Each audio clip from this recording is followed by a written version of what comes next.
Hello, beautiful, beautiful humans.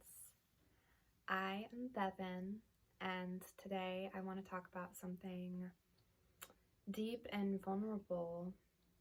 I want to talk about my personal healing journey and what I've gone through and how I have healed these different wounded aspects of my being and the journey that it has taken me. And it's taken me a good amount of time as well. And there are parts of me that I'm still learning to love and still healing as well.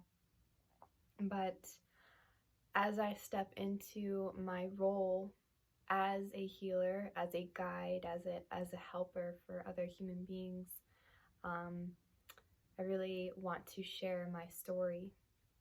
So I kind of want to just go into a little background about kind of how I grew up and the wounds, the core wounds that I hold within myself.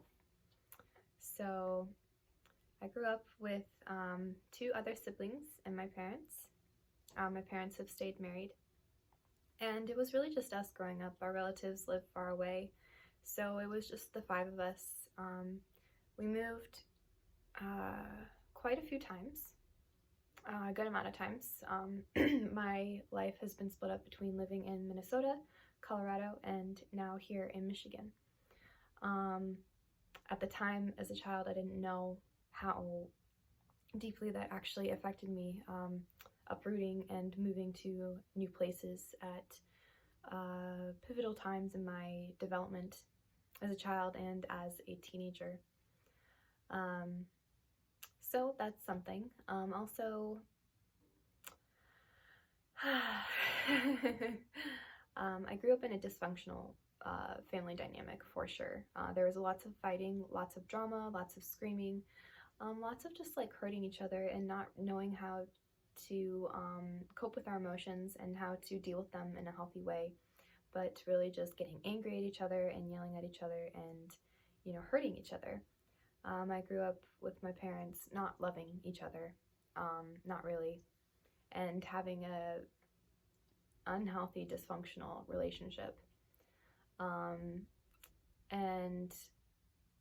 that traumatized me as a child. It traumatized me to see my parents fighting, to see them being violent with one another, and to not have that example of what a healthy relationship actually looks like, but to always constantly have this drama and this grief and this sorrow around seeing the closest people in my life struggling and suffering. So I didn't quite realize it until I really started going into my own healing work, how much that really actually affected me and how much trauma I obtained from that. It was a good amount. I also just don't want to compare my story to anyone else's story. Like, we've all gone through suffering, we've all gone through hardship, we've all gone through pain and grief and hurt. And it doesn't feel good to me or feel right to me to compare myself or be compared to someone else's journey and how they have suffered. Suffering is suffering, pain is pain. I also grew up with a lot of deeply rooted insecurity and just like really deeply rooted disempowerment around my body image and my body. I grew up with a lot of pressure, feeling a lot of pressure to be thin, to be skinny, and around the age of 8 or 9, I started gaining weight, and I wasn't ever like really that overweight, but I've always had a little extra weight since then. I still do.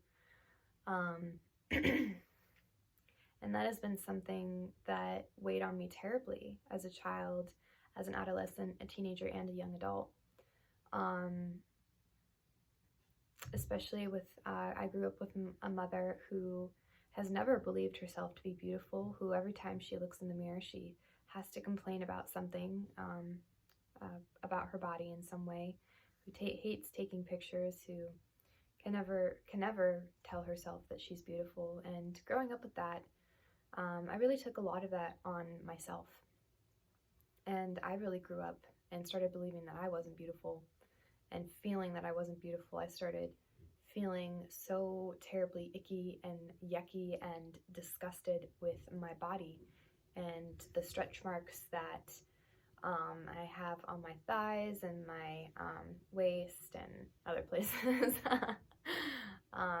And the chubby tummy and the wide hips, you know, like I could go on.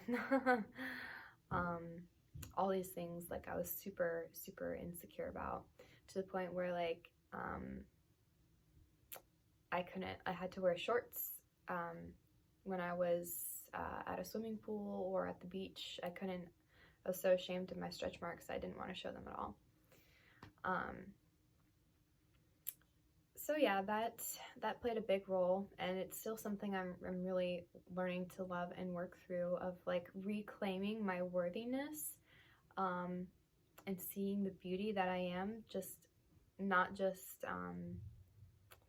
basing my worthiness off of how I look physically, but really seeing the beauty that I am as a person, as a soul, and all the goodness that I have to share as a human being. So that's one core wound, and another big core wound of my life so far is unrequited love. Since a young child, I always loved fairy tales. I always believed in true love, and you know, that sweep you off your feet romance, and that someday I would find my prince and then I would be happy, or then I would feel whole, and then I would finally feel loved. And as I grew up and started connecting with men and seeking relationship with romantic connection and relationship with other men, all I experienced was one heartbreak after another. I experienced so many terrible heartbreaks. It was like no matter what I did,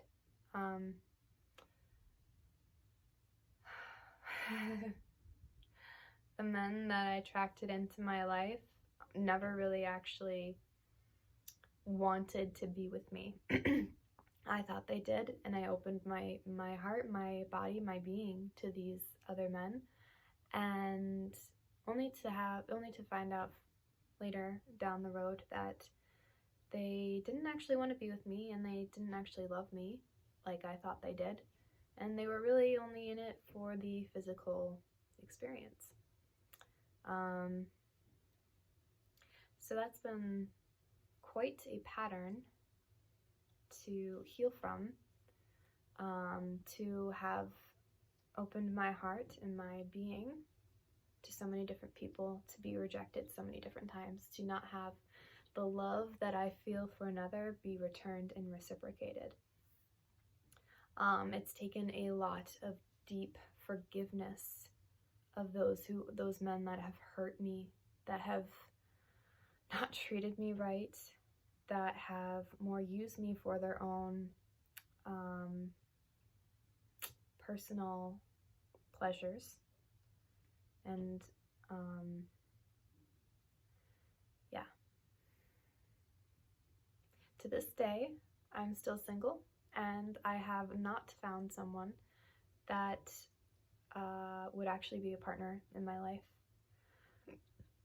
which I'm really grateful for and have come to really embrace, because there's a reason for everything that we go through, and that is what has helped heal me, is to understand that there is this greater lesson, this greater cultivation of something that the universe, that life wants for you. So it's really shifting that perspective and really seeing that all the terrible things that you've gone through have been there for you. They have not been there to keep you down or to hurt you or to cause you suffering. They've been there to teach you how to love yourself, how to forgive, how to have compassion, how to source your love from within yourself, and to go. That's what I have really been learning how to do for myself, is learning how to parent myself, learning how to be my own parent, learning how to give my own being, my own inner child, the love that I've always needed and never really got. Which is huge, because most of us have not gotten the love that we've needed from our parents, have not gotten the love that we've really needed from other people in our lives. And really, truly, the deepest love that we desire and need can only come from within ourselves, can only come from loving ourselves and connecting into that higher intelligence that is God, Goddess, Source, Universe, whatever you want to call it. It's that divinity. So my journey has really been one of deep inward journeying, of discovering and cultivating this deep connection with spirit, with God, with Source, and really learning how to love myself and be independent and be okay with that and embrace that, and know that everything that I've gone through has helped me to become strong within myself, to become powerful, to not have any sort of neediness or codependence for another person, but to know that it's helped me to transcend that. It's helped me to liberate myself from that. And part of what I want to help and offer people is to help people learn how to love themselves so deeply and so completely that those patterns of attachment, unhealthy attachment to other people, other things, substances, dissolves, and you can just come back into feeling whole and complete within yourself, and nourished by your own self-love and by your own connection to Source. Because that's what we are truly seeking when we're yearning or seeking for something or someone. What we're truly desiring is our own inner being, is our own higher self, is our own connection to Source. We're longing to reconnect back into the innate love that we are, the innate divinity that we are.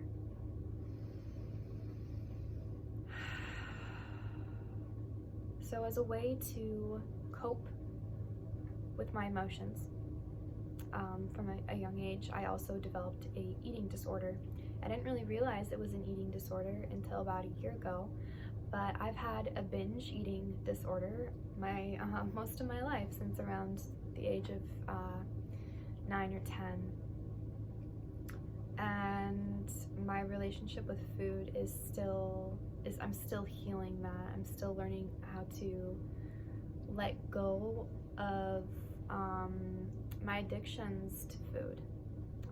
Food has always been like this constant source of comfort that I could rely on when nothing else really could comfort me. And since I had all these insecurities around my body image and my weight and how my body looked, it added with my addictions and attachments to food, I developed an eating disorder. And I felt a lot of shame, a lot of guilt and a lot of shame. I would sneak food, I would sneak sugary foods. Sometimes I still kind of find myself, like, if I go up and get like a snack, I'm like, I almost feel guilty Like, I almost feel like I'm sneaking, but then I'm like, it doesn't have to be that way. It's only a perception. But yeah, so I developed not only the eating disorder came from feeling ashamed of myself, ashamed of my body, and then ashamed of like wanting to eat a lot, ashamed of like this like gluttonous part of myself, which really is like, that part of me has been really hard to love, and I'm still learning to love myself in that way and really accept myself for being a human being and for having attachments and addictions, and for learning how to still let go of that. Yeah, vulnerable shares for sure. I haven't really shared this too much about myself, but I wanna be relatable, and I wanna help others relate to me, and yeah.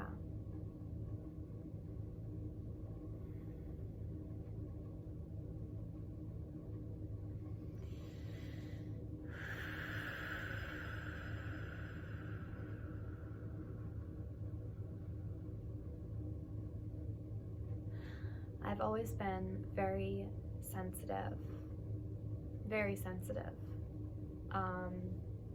For most of my life, I've escaped reality. I've tried my best to escape reality through, when I was younger, it was through books and through watching movies.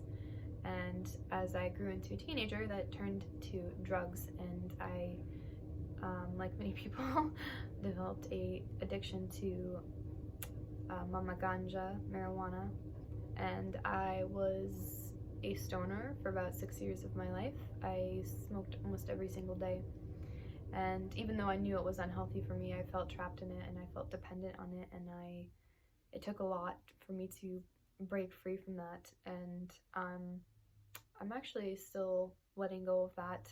It's a lot better than it used to be, but you know, occasionally I do smoke, but every time I do, it still doesn't feel right. It doesn't feel good, and I know that it doesn't serve me.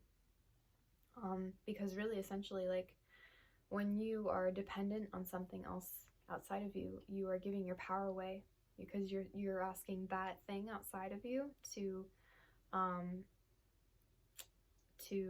help you feel a certain way, instead of realizing that you have the power within yourself to feel the way you truly want to feel, which, right, is like alive, happy, content, peaceful.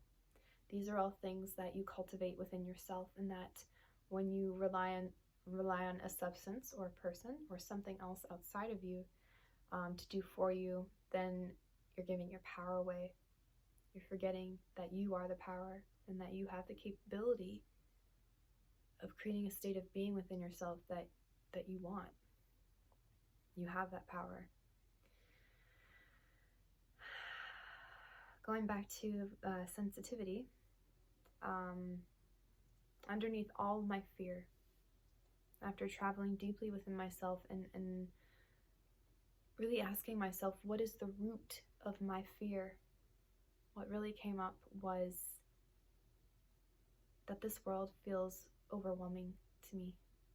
It feels too much. It's too much. It's too weird. It's too sick. It's too backwards. It's too chaotic. It's too sad. There's too much suffering in the world. And it all feels overwhelming and like too much, and like I can't handle it. That's the core wound that I've had since I was a child. And that's made me want to escape reality, and that's made me go through years of depression. I was depressed, very depressed, for most of my all of my teenage years, and into my early 20s.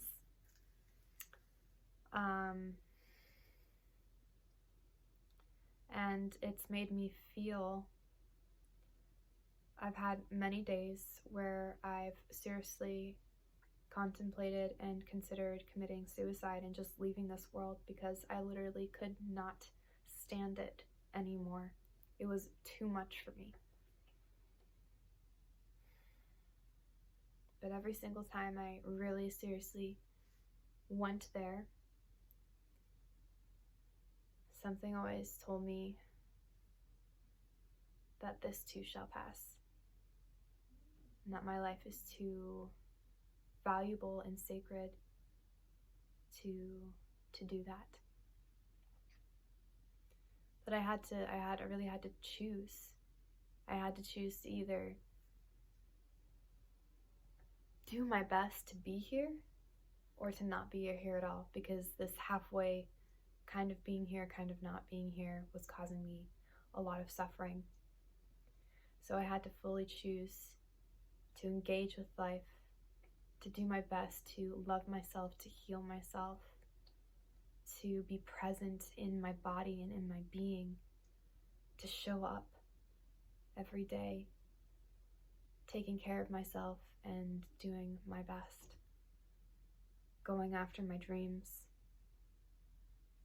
conquering my fears.